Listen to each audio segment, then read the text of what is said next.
riak te a chung chur tla en noya ka don thin cha ton lo ka rei thin ma se ka thin lung lua khat tu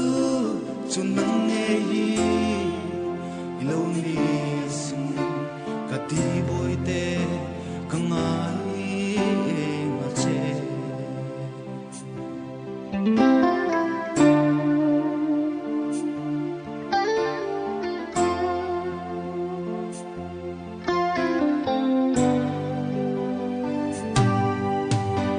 Maria te a chung chur tha en noya ka don thin cha ton lo ka rei thin ma se ka thin lung lua khat tu chung nang nge hi lo ni sin ka ti boy te ka ngai em na che nang ne na kan lem dun la ni zong te kha ka tranga I pe lai te po mitla an na la cham reng a sin il ni reng I om thei don mol si lo ka ma ngai di en chim lo te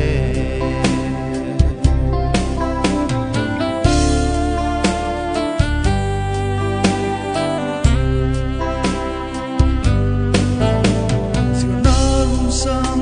kan bil lai ni song te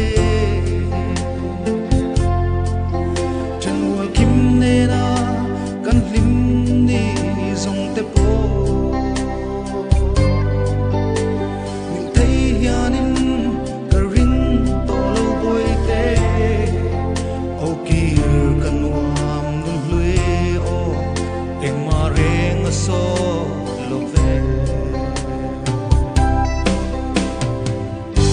nena kan lem dun la ni zong te kha ka tranga I pe lai te po mitla an na la cham reng a sin il ni re om thei don mol si lo ka ma ngai di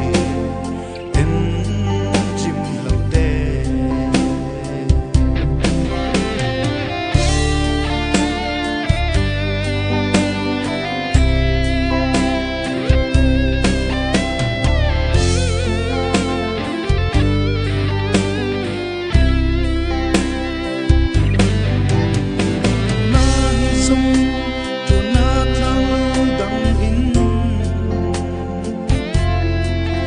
Sak mel tung lo ni